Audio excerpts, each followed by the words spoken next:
നമസ്കാരം. പീഡനവും ഭീഷണിയും വാർത്തകളുമായി ക്രൈംബ്രാഞ്ച് ആരംഭിക്കുകയാണ്. ആദ്യം പ്രധാന തലക്കെട്ടുകൾ കാണാം. കണ്ണൂർ കൊട്ടിയൂരിൽ 16-കാരിയെ പീഡിപ്പിച്ച കേസിൽ ഫാദർ റോബിൻ വടക്കാഞ്ചേരി റിമാൻഡ് 14 ദിവസത്തേക്ക്. പ്രസവ വിവരം മറച്ചുവെച്ച ആശുപത്രിക്കെതിരെയും പോലീസ് നടപടി.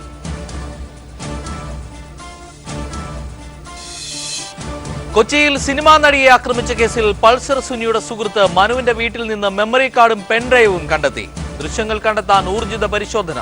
പ്രതിസന്ധികൾ തരണം ചെയ്യുമെന്ന് നടി. ജിഷ്ണുവിന്റെ മരണത്തിൽ കൃഷ്ണദാസിന്റെ ജാമ്യാപേക്ഷയിൽ വിധി മറ്റന്നാൾ. കൃഷ്ണദാസിനെതിരെ നിരവധി തെളിവുകളും മൊഴികളും ലഭിച്ചതായി പ്രോസിക്യൂഷൻ. സംഘപരിവാറുകാർ ബലാത്സംഗം ചെയ്യുമെന്ന് ഭീഷണിപ്പെടുത്തിയ ഗുൽമഹർ കൗർ ദില്ലി വിട്ടു. ഭീഷണിക്ക് വഴങ്ങില്ലെന്ന് ഗുർമഹറിനെ പിന്തുണച്ച് ദില്ലിയിൽ വൻ റാലി. പിതൃത്വ പരിശോധനാ കേസിൽ ധനുഷ് മദ്രാസ് ഹൈക്കോടതിയിൽ ഹാജരായത് ധനുഷ് തങ്ങളുടെ മകനാണെന്ന് അവകാശപ്പെട്ട് വൃദ്ധ ദമ്പതികൾ സമർപ്പിച്ച പരാതിയിൽ.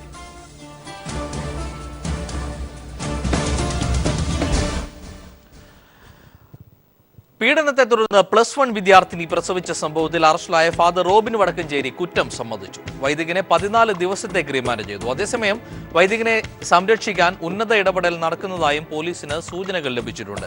പെൺകുട്ടിയുടെ പ്രസവം രഹസ്യമാക്കി വെച്ച ആശുപത്രി അധികൃതർക്കെതിരെയും ഇയാളെ രക്ഷപ്പെടുത്താൻ ശ്രമിച്ചവർക്കെതിരെയും പോലീസ് കേസെടുത്തേക്കും. പ്രായപൂർത്തിയാവാത്ത പെൺകുട്ടിയെ പീഡിപ്പിച്ച സംഭവത്തിൽ വൈദികൻ റോബിൻ വടക്കാഞ്ചേരി താമസിച്ചിരുന്ന മുറിയിലാണ് പീഡനം നടന്നത് എന്നതിനാൽ പള്ളിയിൽ തെളിവെടുപ്പിന് അദ്ദേഹത്തെ കൊണ്ടുവന്നു. പീഡിപ്പിച്ചത് താനാണെന്ന് വൈദികൻ പോലീസിൽ മൊഴി നൽകിയിട്ടുണ്ട്. അതേസമയം PK ശ്രീമതി MP അടക്കമുള്ളവർ പെൺകുട്ടിയെ സന്ദർശിച്ചു. പള്ളിമുറിയിൽ വെച്ചാണ് തന്നെ പീഡിപ്പിച്ചതെന്നും മാധ്യമപ്രവർത്തകർക്ക് മുന്നിൽ ഇക്കാര്യം പറഞ്ഞാൽ പുറം ലോകം അറിഞ്ഞ് വൈദിക സമൂഹത്തിന് മൊത്തമായി അപമാനമുണ്ടാകുമെന്ന് ചിലർ ഉപദേശിച്ചിരുന്നതിനാലാണ് പുറത്ത് പറയാതിരുന്നതെന്നും പെൺകുട്ടി പറഞ്ഞു.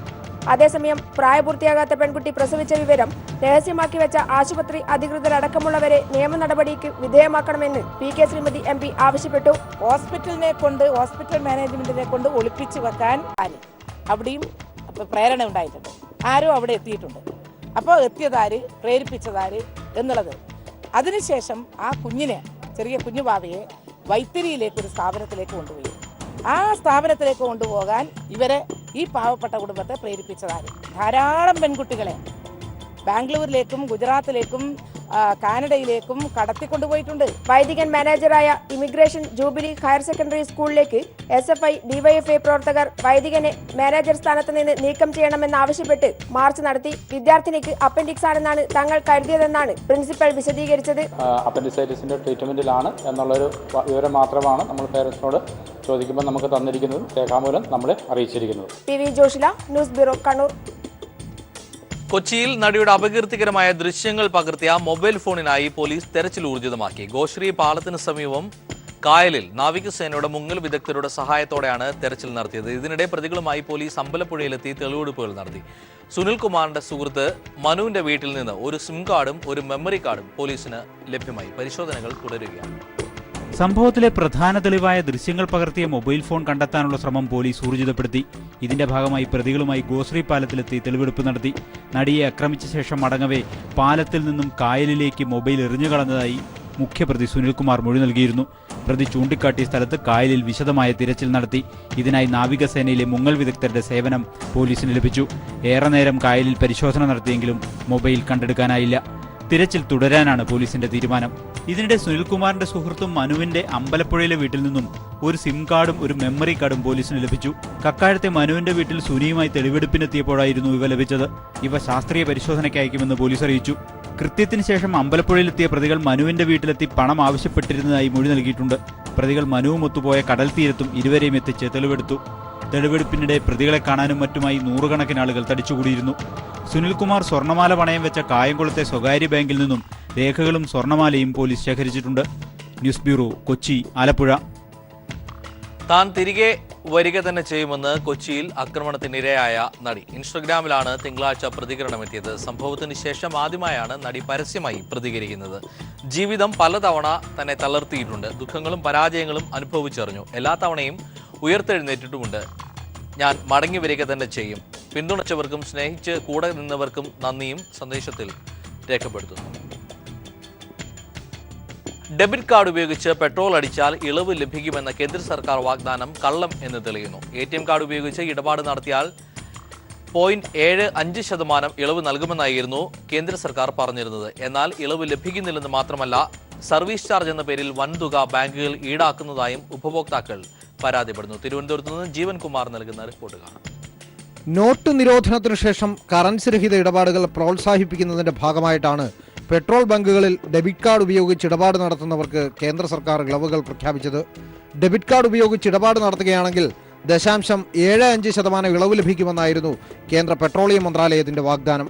കേന്ദ്ര പെട്രോളിയം മന്ത്രി ധർമ്മേന്ദ്ര പ്രധാൻ പറയുന്നത് കേൾക്കുക. देश के नागरिकों को स्वेच्छा से जाके कार्ड यूज करेंगे. लोगों को जो हमने 0.75 कैशबैक की इंसेंटिव दिया है उसको भी मिलते रहेगा. कोई उसमें दिक्कत नहीं होगा. മന്ത്രിയുടെയും മന്ത്രാലയത്തിന്റെയും വാക്കുകൾ വിശ്വസിച്ച് ഇടപാടുകാർ കബളിപ്പിക്കപ്പെടുകയാണ്. ഇളവ് ലഭിച്ചില്ല എന്ന് മാത്രമല്ല, ഓരോ ഇടപാടിനും 11 രൂപ മുതൽ 15 രൂപ വരെ ബാങ്ക് സർവീസ് ചാർജ് ഈടാക്കുന്നതായും പരാതി ഉയർന്നിരിക്കുന്നു. ഇടപാടുകാർക്ക് കേന്ദ്ര സർക്കാർ ആനുകൂല്യം പ്രഖ്യാപിച്ചതിന്റെ അറിയിപ്പ് തങ്ങൾക്ക് ലഭിച്ചിട്ടില്ലെന്ന് ബാങ്ക് അധികാരികളും പറയുന്നു. ഇത് ഓട്ടോമാറ്റിക്കലി വരുന്നതാണ്. ഇങ്ങനെ നമ്മുടെ BJD അക്കൗണ്ടിലേക്ക് മാഡം, ഇത് പെട്രോൾ പമ്പിൽ യൂസ് ചെയ്യുന്നതിന് മാത്രമാണോ, പിന്നെ വേറെ എന്തിനൊക്കെയാണ് ഉപയോഗിക്കുന്നത്? ഇത് ഹോട്ടലിൽ നിന്നൊക്കെ ഫുഡ് കഴിക്കുന്നതിന്റെ ഹോട്ടലിൽ യൂസ് ചെയ്യുന്നതിനും സർചാർജ് ഈടാക്കുന്നുണ്ടോ? ചിലർക്ക് ആവുന്നുണ്ട്. അതെന്തോ മാഡം, നമ്മൾ ഇപ്പൊ എവിടെയാണ് ഇപ്പൊ ഈ കാർഡ് ഉപയോഗിക്കാൻ പറ്റാത്ത നമുക്ക് ആക്ച്വലി 100 രൂപയ്ക്ക് പെട്രോൾ അടിക്കുന്ന വ്യക്തി പെട്രോൾ ബാങ്കിൽ ATM കാർഡാണ് നൽകുന്നതെങ്കിൽ സർവീസ് ചാർജ് അടക്കം 112 രൂപ നൽകണം. പക്ഷേ അത് വിശ്വസിച്ചാണ് നമ്മളിതിങ്ങനെ ഈ ഡെബിറ്റ് കാർഡ് യൂസ് ചെയ്ത് ട്രാൻസാക്ഷൻ നടത്തിയത്. പക്ഷെ ഓരോ പ്രാവശ്യം നമ്മൾ കബളിപ്പിക്കപ്പെടുകയാണ് ചെയ്തത്. ചുരുക്കത്തിൽ ഇളവ് ലഭിക്കുന്നില്ല എന്ന് മാത്രമല്ല, ഉപഭോക്താക്കളുടെ പോക്കറ്റ് ചോർത്തപ്പെടുകയും ചെയ്യുന്നു. എസ് ജീവൻകുമാർ, തിരുവനന്തപുരം. മലബാർ സിമന്റ്സിലെ അഴിമതിയുമായി ബന്ധപ്പെട്ട കേസിൽ വ്യവസായി VM രാധാകൃഷ്ണന്റെ മുൻകൂർ ജാമ്യാപേക്ഷ ഹൈക്കോടതി തള്ളി. അന്വേഷണ ഉദ്യോഗസ്ഥർ മുമ്പാകെ ഹാജരായി അന്വേഷണവുമായി സഹകരിക്കാൻ കോടതി നിർദ്ദേശിച്ചു. മുൻകൂർ ജാമ്യാപേക്ഷയെ വിജിലൻസ് കോടതിയിൽ ശക്തമായി എതിർത്തു. മലബാർ സിമന്റ്സിൽ 2012 മുതൽ 15 വരെ നടന്ന അഴിമതിയുമായി ബന്ധപ്പെട്ട് രജിസ്റ്റർ ചെയ്തിരുന്ന കേസിൽ വ്യവസായി VM രാധാകൃഷ്ണനെ വിജിലൻസ് പ്രതിയാക്കിയിരുന്നു. ഈ കേസിലാണ് മുൻകൂർ ജാമ്യാപേക്ഷയുമായി VM രാധാകൃഷ്ണൻ ഹൈക്കോടതിയെ സമീപിച്ചിരുന്നത്. മുൻകൂർ ജാമ്യാപേക്ഷ തള്ളിയ കോടതി അന്വേഷണ ഉദ്യോഗസ്ഥർ മുമ്പാകെ ഹാജരാകാൻ നിർദ്ദേശിച്ചു. മുൻകൂർ ജാമ്യാപേക്ഷയെ വിജിലൻസ് ഹൈക്കോടതിയിൽ ശക്തമായി എതിർത്തു. VM രാധാകൃഷ്ണനെ ചോദ്യം ചെയ്താൽ മാത്രമേ അന്വേഷണം മുന്നോട്ട് കൊണ്ടുപോകാൻ കഴിയൂവെന്ന് ജാമ്യാപേക്ഷയെ എതിർത്ത് വിജിലൻസ് ചൂണ്ടിക്കാട്ടി. ഇത് അംഗീകരിച്ചാണ് ഹൈക്കോടതി മുൻകൂർ ജാമ്യാപേക്ഷ തള്ളിയത്. അന്വേഷണ ഉദ്യോഗസ്ഥർ മുമ്പാകെ ഹാജരായി അന്വേഷണവുമായി സഹകരിക്കാൻ കോടതി നിർദ്ദേശിച്ചു. സിമന്റ് ഉൽപ്പാദനത്തിനാവശ്യമായ ഫ്ലൈ ആഷ് ഇറക്കുമതിയുമായി ബന്ധപ്പെട്ടും ബാങ്ക് ഗ്യാരണ്ടി നൽകിയതിലെ ക്രമക്കേടുകൾ സംബന്ധിച്ചുമായിരുന്നു കേസ്. മലബാർ സിമന്റ്സിന്റെ ലീഗൽ ഓഫീസർ പ്രകാശ് ജോസഫ്, മുൻ MD സുന്ദരമൂർത്തി, വ്യവസായി VM രാധാകൃഷ്ണൻ, രാധാകൃഷ്ണന്റെ സ്ഥാപനത്തിലെ മുൻ എക്സിക്യൂട്ടീവ് ഡയറക്ടർ S വടിവേലു എന്നിവരാണ് പ്രതികൾ. News bureau, Kochi. ജിഷ്ണു പ്രണോയുടെ മരണവുമായി ബന്ധപ്പെട്ട് രജിസ്റ്റർ ചെയ്ത കേസിൽ നെഹ്റു ഗ്രൂപ്പ് ചെയർമാൻ P കൃഷ്ണദാസിന്റെ ജാമ്യാപേക്ഷയിൽ ഹൈക്കോടതി മറ്റന്നാൾ വിധി പറയും. അതുവരെ കൃഷ്ണദാസിന്റെ ഇടക്കാല ജാമ്യം തുടരും. ജാമ്യാപേക്ഷയെ പ്രോസിക്യൂഷൻ ശക്തമായി എതിർത്തു. കൃഷ്ണദാസിനെതിരെ നിരവധി തെളിവുകളും മൊഴികളും ലഭിച്ചതായി പ്രോസിക്യൂഷൻ കോടതിയെ അറിയിച്ചു. ഇതിനെ തുടർന്ന് കേസ് ഡയറിയും മൊഴികളുടെ പകർപ്പും ഹാജരാക്കാൻ കോടതി പ്രോസിക്യൂഷന് നിർദ്ദേശം നൽകി. കേസ് മറ്റന്നാൾ വീണ്ടും പരിഗണിക്കും. പ്രോസിക്യൂഷന് വേണ്ടി സ്പെഷ്യൽ പ്രോസിക്യൂട്ടർ ഉദയഭാനു കോടതിയിൽ ഹാജരായി. മാനഭംഗപ്പെടുത്തുമെന്ന് ABVP ഭീഷണി മുഴക്കിയ കാർഗിൽ രക്തസാക്ഷിയുടെ മകൾ ദില്ലി വിട്ടു. ABVPക്കെതിരെ ദില്ലിയിലെ കോളേജുകളിൽ നടക്കുന്ന സമരത്തിൽ നിന്നും പിന്മാറുകയും ചെയ്യുന്നതായി ഗുർമോഹർ കൗർ ട്വീറ്റ് ചെയ്തു. എന്നാൽ ഭീഷണിക്ക് വഴങ്ങിയല്ല പിന്മാറുന്നത്. ABVPക്കെതിരായ സമരം വിജയിപ്പിക്കണമെന്നും അവർ ട്വിറ്ററിലൂടെ ആവശ്യപ്പെട്ടു. അതേസമയം ഗുർമോഹർ കൗറിന് പിന്തുണയുമായി ദില്ലിയിൽ വിദ്യാർത്ഥികൾ പ്രകടനം നടത്തി. സംഘപരിവാറിന്റെ വിദ്യാർത്ഥി സംഘടനയായ ABVPക്കെതിരെ സാമൂഹ്യ മാധ്യമങ്ങളിലൂടെ പ്രതിഷേധിച്ചതിനെ തുടർന്ന് മാനഭംഗ ഭീഷണി നേരിട്ട വിദ്യാർത്ഥിനി ഗുർമേഹർ ദില്ലി വിട്ടു. കാർഗിൽ യുദ്ധത്തിൽ കൊല്ലപ്പെട്ട മാൻദീപ് സിംഗിന്റെ മകളാണ് ഗുർമേഹർ. ഇവരെ ബലാത്സംഗം ചെയ്യുമെന്ന് ABVP ഭീഷണി മുഴക്കിയിരുന്നു. ഇക്കാര്യം വിദ്യാർത്ഥിനി കഴിഞ്ഞ ദിവസം മാധ്യമങ്ങളോട് വെളിപ്പെടുത്തുകയും ചെയ്തു. ഇതിന് പിന്നാലെയാണ് ഗുർമേഹറും കുടുംബവും ദില്ലി വിട്ടിരിക്കുന്നത്. സ്വദേശമായ ജലന്ധറിലേക്ക് പോകാനാണ് സാധ്യത. ABVPക്കെതിരെ രാംജാസ് കോളേജിൽ നടക്കുന്ന പ്രക്ഷോഭത്തിൽ പങ്കെടുക്കില്ലെന്ന് നേരത്തെ ഗുർമോഹർ ട്വീറ്റ് ചെയ്തിരുന്നു. 20 വയസ്സിനുള്ളിൽ കഴിയുന്നതെല്ലാം ചെയ്തു കഴിഞ്ഞു. ഭീഷണി കൊണ്ടല്ല പിന്മാറുന്നത്. ദില്ലി യൂണിവേഴ്സിറ്റി കീഴിലെ ലേഡി ശ്രീറാം കോളേജിലെ ബിരുദ വിദ്യാർത്ഥിനിയാണ് ഗുർമേഹർ. യൂണിവേഴ്സിറ്റി കീഴിലെ മറ്റൊരു കോളേജായ രാംജാസ് കോളേജിലാണ് പ്രക്ഷോഭം. മാർച്ച് നടത്തേണ്ടത് അവിടുത്തെ വിദ്യാർത്ഥികളാണ്, താനല്ല. കൂടുതൽ പേർ പങ്കെടുത്ത് ABVPക്കെതിരായ സമരം വിജയിപ്പിക്കണമെന്നും അവർ ട്വിറ്ററിലൂടെ വിദ്യാർത്ഥികളോട് ആവശ്യപ്പെട്ടു. ABVPക്കെതിരെ പ്രതിഷേധിച്ചതോടെ കേന്ദ്രമന്ത്രിമാർ അടക്കമുള്ളവർ നിന്ദ്യമായ ഭാഷയിൽ ഗുർമോഹറിനെതിരെ രംഗത്തെത്തിയിരുന്നു. കാർഗിൽ രക്തസാക്ഷിയുടെ മകൾ എന്ന പരിഗണന പോലും നൽകാതെ കേന്ദ്ര ആഭ്യന്തര സഹമന്ത്രി കിരൺ റിജിജുവും ഗുർമേഹറിനെ വിമർശിച്ച് ABVPക്ക് പിന്തുണ നൽകി. News bureau, Delhi. സംഘപരിവാർ രാഷ്ട്രീയത്തിന്റെ നേതൃനിരയിലേക്ക് ഉയരാൻ നരേന്ദ്രമോദിക്ക് വഴിയൊരുക്കിയ ഗുജറാത്ത് വംശഹത്യ അരങ്ങേറിയിട്ട് 15 വർഷം. 2002 ഫെബ്രുവരി 28 മുതൽ മാർച്ച് 3 വരെ നീണ്ട വംശഹത്യയിൽ ന്യൂനപക്ഷ വിഭാഗത്തിൽപ്പെട്ട 2000-ലേറെ പേരാണ് ഗുജറാത്തിന്റെ വിവിധ ഭാഗങ്ങളിലായി കൊല്ലപ്പെട്ടത്. 2002 എന്നത് ഗുജറാത്തുകാർക്ക് ഒരു വർഷം മാത്രമായിരുന്നില്ല. ജീവിച്ചിരിക്കുന്ന കാലത്തോളം മനസ്സിനുള്ളിൽ കനലുകൾ ബാക്കി വെച്ച് കടന്നുപോയ ഒരു യുഗം തന്നെയായിരുന്നു.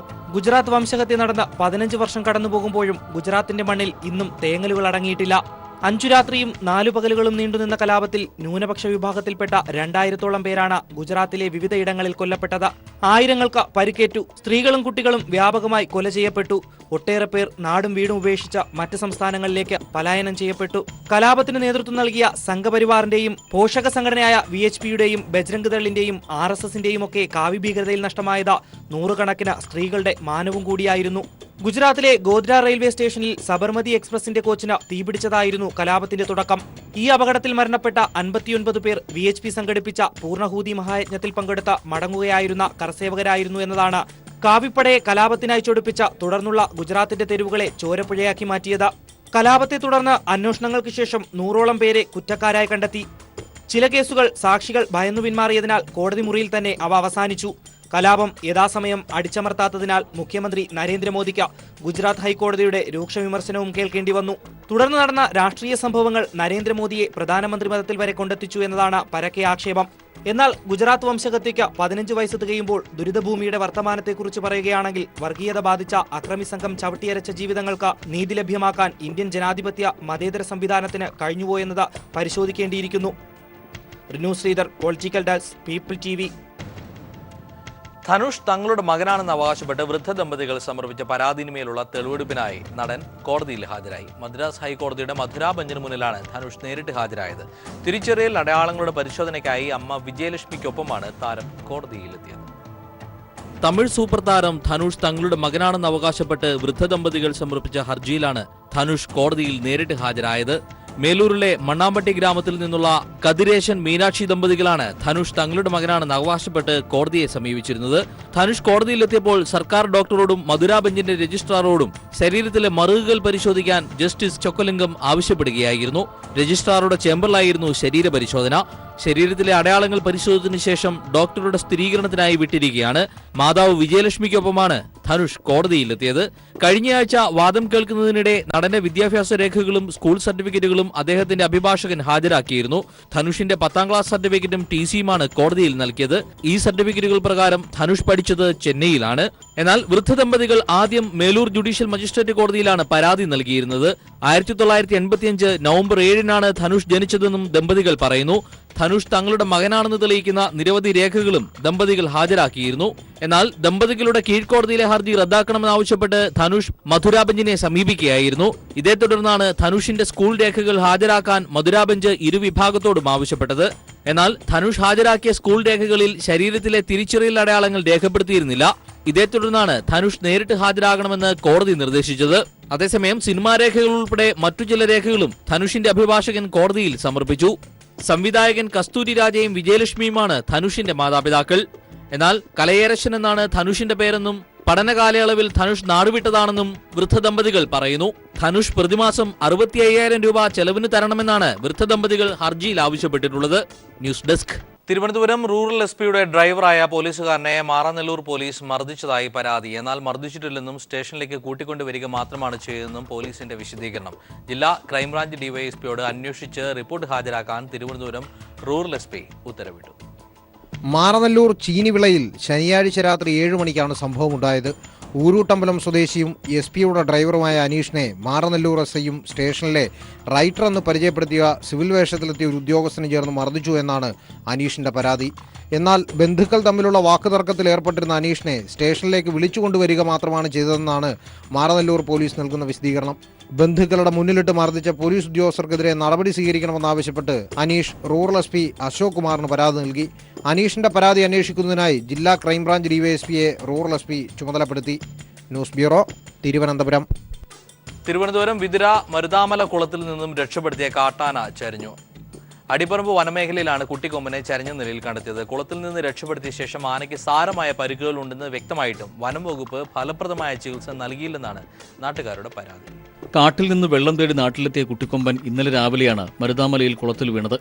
മണിക്കൂറുകൾ നീണ്ട പരിശ്രമത്തിനൊടുവിൽ ആനയെ വനംവകുപ്പും നാട്ടുകാരും ചേർന്ന് രക്ഷപ്പെടുത്തി കാട്ടിലേക്ക് അയച്ചുവെങ്കിലും ഇന്ന് 10 മണിയോടെ വനമേഖലയിൽ മരിച്ച നിലയിൽ കണ്ടെത്തുകയായിരുന്നു. കുളത്തിൽ നിന്ന് രക്ഷപ്പെട്ട ആന തീർത്തും അവശനായ നിലയിലായിരുന്നിട്ടും ഫലപ്രദമായ ചികിത്സ നൽകാൻ വനംവകുപ്പ് തയ്യാറാകാതിരുന്നതാണ് മരിക്കാൻ കാരണമായതെന്ന് നാട്ടുകാർ ചൂണ്ടിക്കാട്ടുന്നു. പ്രദേശവാസി ജയരാജൻ: അവർ ഫോറസ്റ്റുകാർ വന്നിട്ട് അതിൻ്റെ ഞങ്ങൾ നാട്ടുകാരെന്നുള്ള നിലയ്ക്ക് ഞങ്ങൾ മാരകമായ മുറിവുകൾ കാണിച്ചു കൊടുത്തിട്ടും അതവർ മൈൻഡ് ചെയ്യാതെ ഈ ആനയെ കാട്ടിലേക്ക് കയറ്റി വിടുകയാണ് ചെയ്തത്. പക്ഷേ ഇന്നലെ തന്നെ അതിനൊരു ട്രീറ്റ്മെൻറ്റ് ചെയ്തിരുന്നെങ്കിൽ ഈ ഗതികേട് ഈ ആനയ്ക്കുണ്ടാവില്ലായിരുന്നു. 10 വയസ്സ് പ്രായമുള്ള കൊമ്പന് ദേഹത്ത് സാരമായ മുറിവുകളുണ്ടായിരുന്നു. മറ്റു കൊമ്പന്മാരുടെ കുത്തേറ്റതാകാം കാരണമെന്ന് കരുതുന്നു. മുൻകാലിന് മുകളിലും ചെവിയിലും പിൻകാലിന്റെ പിന്നിലും ഉൾപ്പെടെ 8ഓളം മുറിവുകളാണ് ഉണ്ടായിരുന്നത്. News bureau, Thiruvananthapuram.